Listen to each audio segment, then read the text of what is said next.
We're going to resume what I've called our sort of helicopter ride over the letters of the New Testament. I've explained my sort of way of going about it. I'm indebted to the writings of a biblical commentator called Warren Wiersbe, who's with the Lord for several years now, but he produced a series of simple and accessible Bible commentaries called the B series. And I've been stealing his title for each of the letters that we've looked at so far. So far we've covered Romans, which was be right. 1 Corinthians, be wise. 2 Corinthians, be encouraged. Galatians, be free. Ephesians, be rich.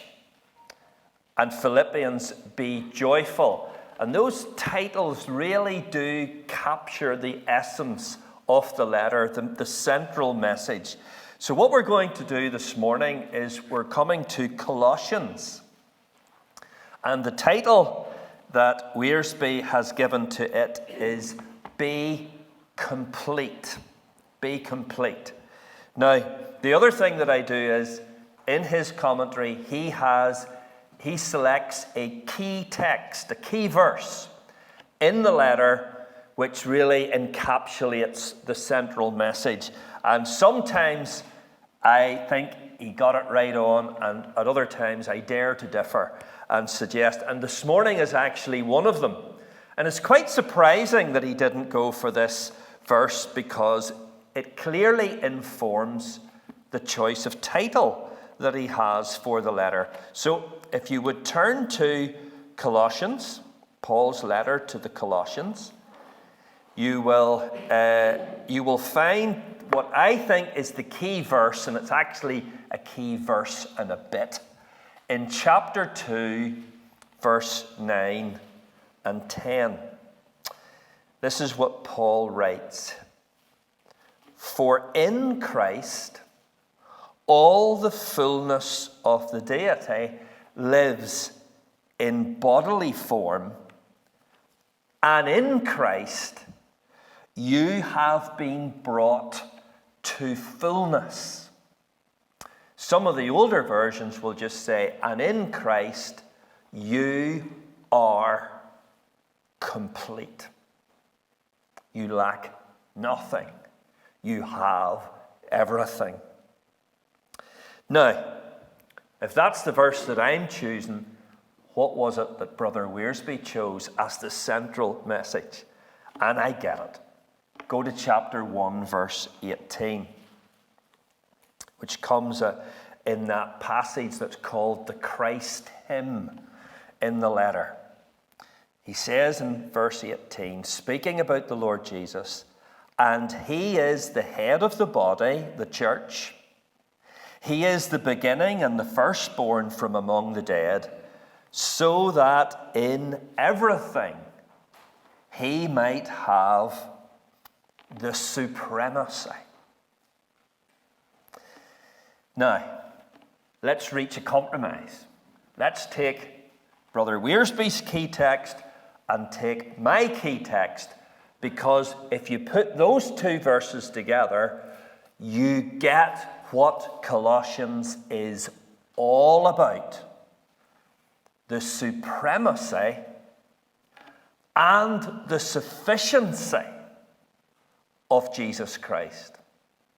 The one who is supreme over everything, and the one in whom believers are made complete, in whom we receive everything that we could ever need or want. Now, those verses that I selected, chapter 2, verse 9, and the first part of verse 10. If you're reading the letter, by the way, it'll take you 10 minutes to read Colossians. If you're reading the letter, you'll notice that that key statement comes hard on the heels of a warning statement. The warning statement is in chapter 2, verse 8. Let me read it to you, because this verse brings you into the situation on the ground in the church at Colossae and what was troubling the believers there. Paul says this in chapter 2, verse 8. See to it that no one takes you captive through hollow and deceptive philosophy, which depends on human tradition and the elemental spiritual forces or the basic principles of this world rather than on Christ. Now, clearly there was false teaching, false teachers and false teaching in and around the church at Colossae. It was a concern. Now, Bible commentators have never been able, with their knowledge of history and early church, they've never been able to put a distinctive label, name, as to what this false teaching was.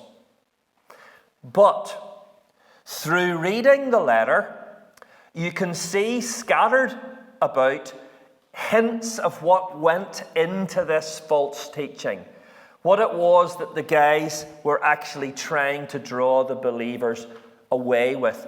You get references to what would be called mysticism. You know, this sort of very exalted, ecstatic sort of spiritual encounter. You read about the veneration of angels.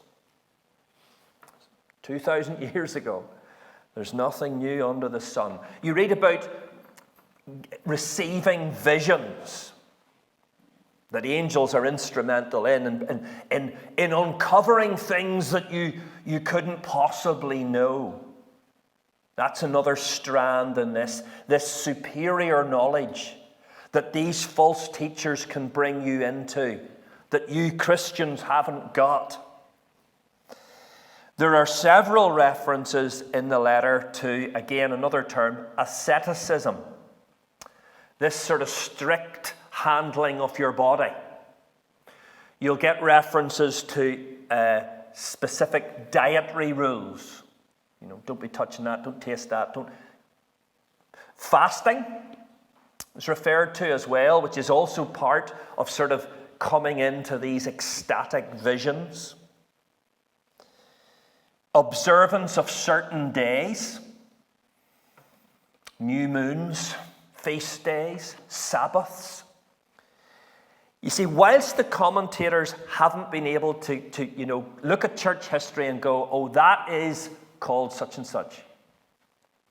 The thing that comes out, the distinctive of this teaching on the ground at Colossae is this. Here's the message.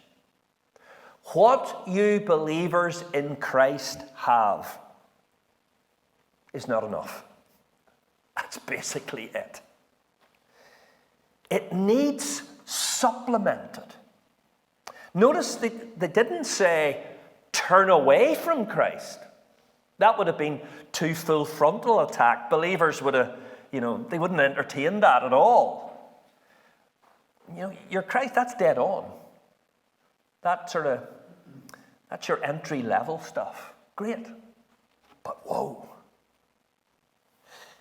There's more for you to access and for you to come into possession of. If only you will follow this path, these rules, these practices, they're going to bring you into a fuller spiritual experience. Sign up to our advanced program, and then you'll really experience spiritual freedom. Fullness and freedom. That's what the heretics at Colossae were offering the believers. Fullness and freedom. We've been thinking about freedom already today. And Paul will have None of it. And he blows it out of the water with his letter. And his message is this: understand the person and work of Jesus Christ. And you will see what these guys are spouting is nothing but devilish deception. To be in relationship with Christ, who is, chapter 1, he's the very image of the invisible God. He is the one who's the firstborn over all creation. It's his. It's his by right. He's the owner of it. Not only that, he's the source of it. He's the designer of it. He's the agent through whom all creation came into being. He sustains it, and he's the goal of it. It's for him. And not only that, not only does Jesus Christ sit in that position in respect of all this creation, he's also the head, the source, and the goal of the new creation. To have Christ is to have everything. And to be in relationship with Christ is to have the victory over all spiritual powers. Call them what you like. Because he's the head over every power. Colossians 2 verse 10. They owe their existence to him. Not only that, but he spoiled and made a spectacle, an open spectacle of hostile spiritual powers through his cross and resurrection. And chapter 1 verse 13, believers, he's already delivered you from the kingdom of darkness.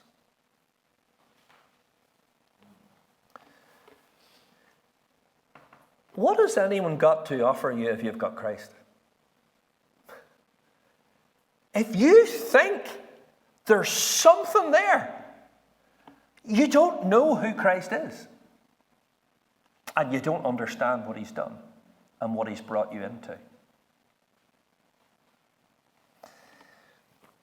So what is, if Paul is in this letter exposing this counterfeit spirituality and pathway, it can use whatever language it's like. It can borrow concepts, it can twist them. It still happens. But if Christ is not at the center, if Christ is not the foundation of it all, but he exposes that. But what's the true pathway to spiritual progress and development? Well, I'm going to give you another couple of verses. These are verses that when someone's getting baptized, at the start of their Christian life and experience, and they're looking at the rest of their life, these are great verses to memorize. Colossians 2, verse 6 and 7. Here's the true pathway to spiritual progress. So then, just as you received Christ Jesus as Lord, continue to live your lives in him, rooted and built up in him, strengthened in the faith as you have been taught, and overflowing with thankfulness. Just in the way at your conversion you received Christ as Lord, as your only hope, as your everything, that's how you go forward in the Christian life. Look no further than Jesus Christ.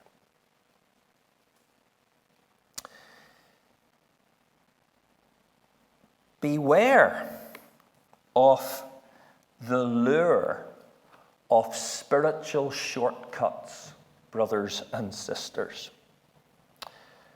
promises of breakthroughs, deliverances, second blessings, new encounters where you receive in such a way that you just move to a higher level.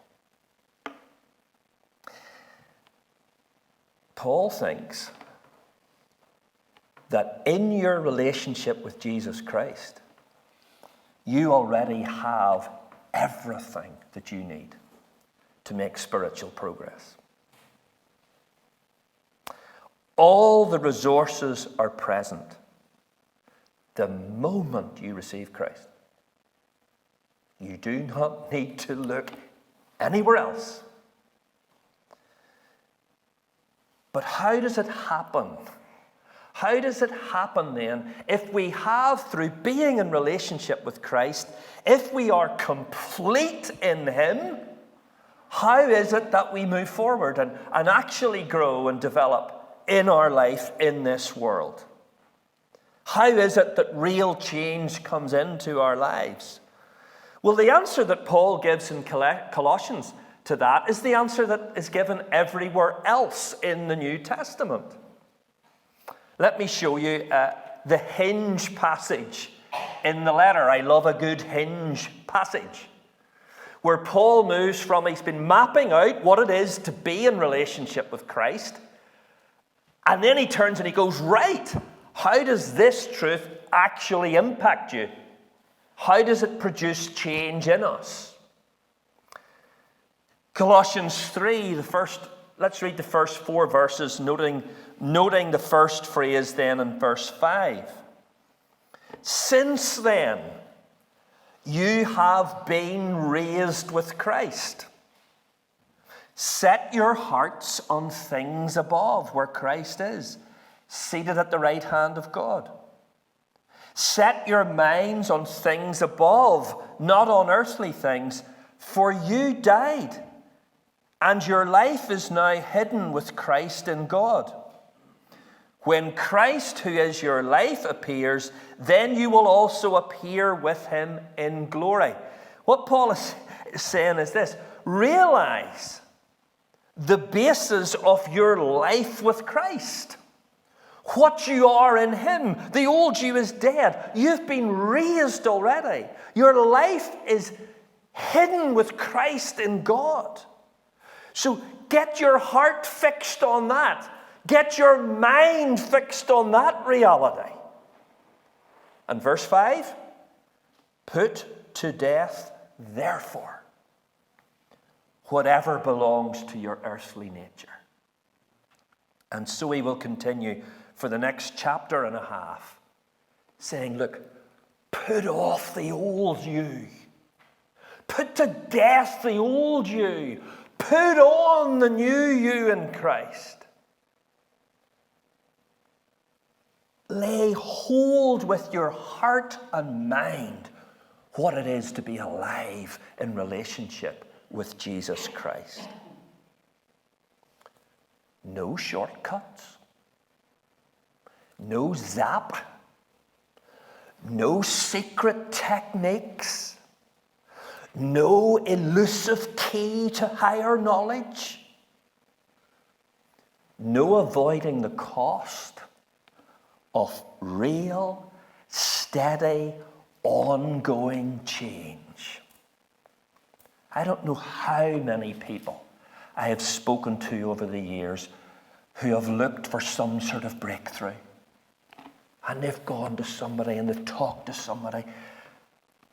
And for a week, they're walking on air. And on the 8th day, they got to get up out of bed.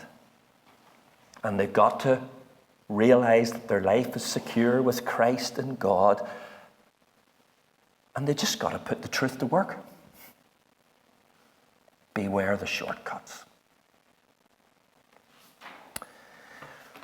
How does Paul hope to see real change come into the lives of the Colossians? Well, one of the distinctives of Colossians is that it contains one of Paul's prison prayers. There's 4 letters that were written at this time of confinement for the apostle. Ephesians and Philippians that we've looked at already. Colossians and also Philemon, the personal letter. But there's 4 prison prayers. 2 come in Ephesians, 1 in Philippians, 1 in Colossians. And I'm going to read you. This is how Paul expects believers to make progress. Colossians 1 verse 9. This is a prayer report in a sense. He tells them how he's been praying for them. For this reason, since the day we heard about you, we have not stopped praying for you. We continually ask God. Now listen, where's the shortcuts here? We continually ask God to fill you with the knowledge of his will through all the wisdom and understanding that the Spirit gives, so that you may live a life worthy of the Lord and please him in every way, bearing fruit in every good work, growing in the knowledge of God, being strengthened with all power according to his glorious might, so that you may bounce around the place on a spiritual high. Have great endurance and patience. And giving joyful thanks to the Father who has qualified you to share in the inheritance of his holy people in the kingdom of light. For he has rescued us from the dominion of darkness and brought us into the kingdom of the Son he loves, in whom we have redemption, the forgiveness of sins. I think it was when we were doing Ephesians, I showed you the Bible that Michelle gave me on my 18th birthday, which is 40 years ago now. And the reason I showed you it was the first ever Bible book that I studied seriously was Ephesians. And I have the outline, Wearsby's outline of Ephesians stuck in that Bible. Well, when it comes to Colossians, I think it was one of the first sermons I ever preached. So that's going back nearly 40 years. It was this prayer. And I looked at it the other day and I went, well, will it stand the test of time? I know the language is maybe a wee bit different. I had 6 points. And I'll just share them with you and ask you maybe to think about this as you look at that prayer. Paul prayed this, that believers would be bountiful in our understanding, that we would be faithful in our walk, fruitful in our work, I've lost it, powerful in our stand, joyful in our attitude, and thankful in our hearts. Every one of those is just based on the text. Years ago, also standing in this very place, I might add, at this, we would do children's talks. And we had a bit of a joke in our sort of family circle where inevitably gaffes would be made. And so a little book was compiled every time a gaffe happened. My best one was Boys and Girls when I was a boy and girl. But I have to say, Bobby, Michelle's dad, he definitely secured the greatest number of entries. And he was doing a children's talk, and it was about Christmas cards. And I think it was a bit of a polemic against cards of Santa and all that stuff. And he had made a Christmas card with scripture all over it, etc. And he came to the punchline, and he got a bit sort of mixed up. And he said, boys and girls, these is what the Christmas cards we should have. Well, to this day, it doesn't matter what we're doing. I mean, you could bite into a burger and we'll go to each other, these is what the burgers we should have. Well, can I tell you guys, Colossians 1, verse 9 to 14, these is what the prayers we should have. Praying that for one another. it would revolutionize our prayer meetings. It's often pointed out. How often is Paul praying for health and for employment and for all those things? But he's praying for spiritual progress. These is what the prayers we should have in Castlereagh Fellowship. One thing just to leave you with. It's a distinctive of the Colossian letter. When you come to the end of it, for such a short letter, there's actually quite a long section in which Paul just rhymes off a few names of individuals or groups. There's actually 12 different people or groups mentioned from chapter 4, verse 7 to the end. And when I speak on that passage, I call it group photo, because it is basically Paul's sort of missionary band are assembled in the final greetings being passed on. And there's a few names in there that are sort of, they're familiar. There are a few familiar faces. There's Onesimus is mentioned, who is Philemon's runaway slave, and who actually would have gone with Tychicus, this letter being brought back to Colossae. There's Mark, John Mark, who famously did a bunk on the first missionary journey.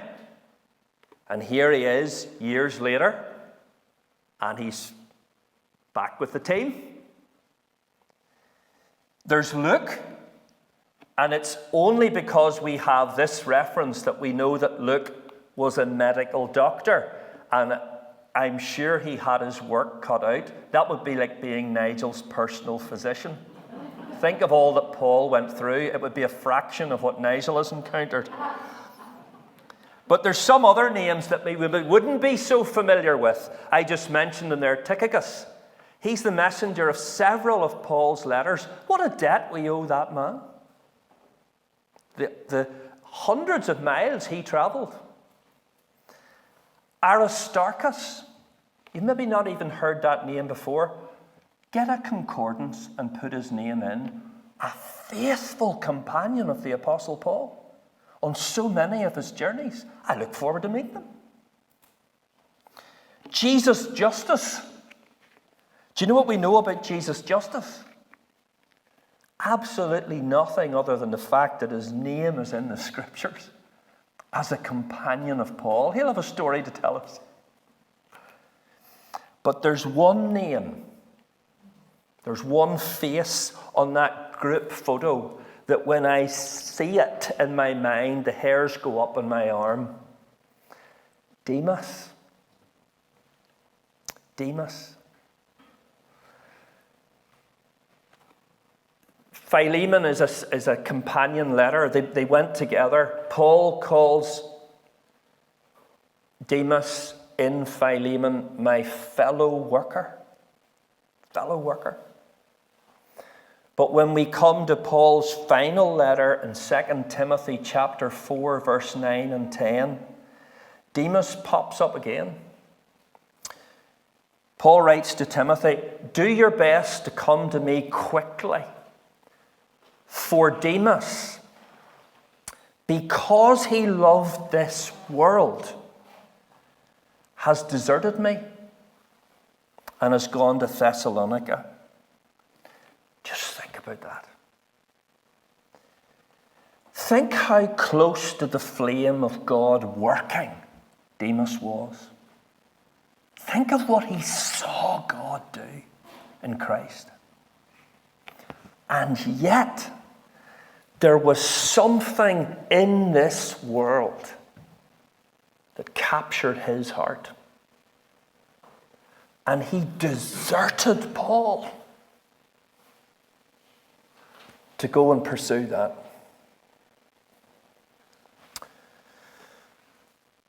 Guard your heart. Let's not play spiritual games in our lives. If this shows us anything, it shows us this. The world can swallow anyone up. to have been with Paul for years, and he was still able to walk away. What's the protection? What an awful note to end on. What's the protection? You're back to Colossians 2, verse 6 and 7. As you receive Christ Jesus as Lord, continue to live in him, rooted and built up in him. Stick close to Christ, because in him you are complete. He is supreme. He is sufficient. In him you have fullness and you have true freedom. Pursue Christ, brothers and sisters. Not anything in this world. Pursue Christ.